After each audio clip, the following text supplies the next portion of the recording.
You wish to test the following claim, HA, at a significance level of alpha equals 0.002. The null hypothesis states that the proportion of the first population is the same as the proportion of the second population.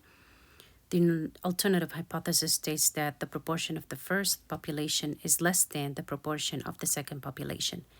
You obtain a sample from the first population with 33 successes and 249 failures. You obtain a sample from the second population with 59 successes and 317 failures. For this test, you should not use continuity correction, and you should use the normal distribution as an approximation for the binomial distribution. What is the critical value for this test? We're going to report it accurate to 3 decimal places. What is the test statistics? And then we're going to answer the rest of the question. So the first piece of information that we will need to obtain is the sample size and the number of successes. So from the first population, I can see that the number of successes, which is going to be x1, so x1 is equal to 33, that is from the first population. And the size of the first population is basically the number of successes plus the number of failures, because successes plus failures will give you the sample size.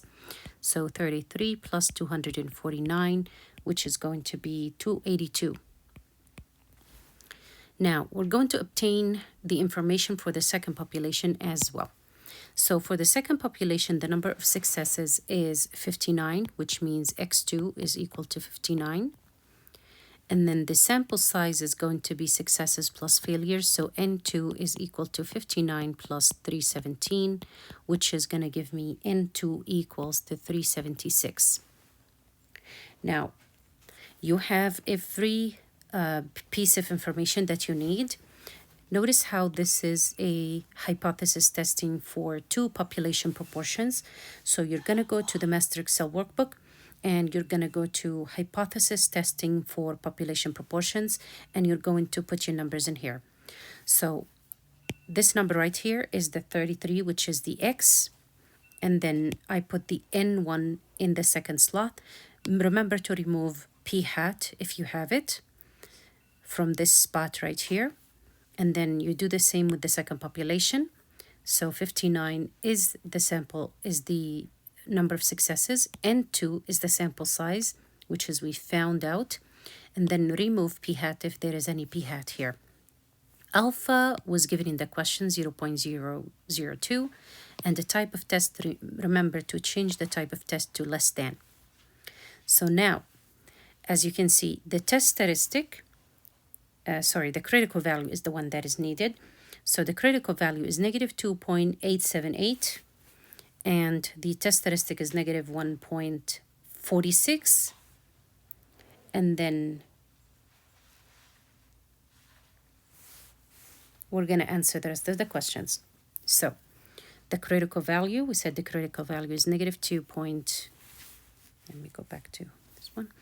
So negative 2.878, and the test statistic is going to be negative 1.46. The 0 is here, but it doesn't affect that. Notice that the test statistic is not in the critical region because it is bigger than the critical value, so it's not in the critical region. As a result, because it's not in the critical region, we're going to fail to reject the null hypothesis. In other words, let's choose one of these. The first choice says there is sufficient evidence to warrant the rejection of the claim. So immediately I eliminate that option because we do not reject or accept the claim. Same with the second statement, warrant the rejection of the claim. That is not correct. We never reject or support the claim. We are looking at, we don't reject the claim or accept the claim. We either have evidence to support our claim or we don't have evidence to support our claim. Number 3, the sample data supports the claim, but it doesn't because we failed to reject the null hypothesis. So that leaves us with the last option. There is not sufficient evidence to support the claim. that the first population proportion is less than the second population proportion. And basically, that's how you answer this type of question.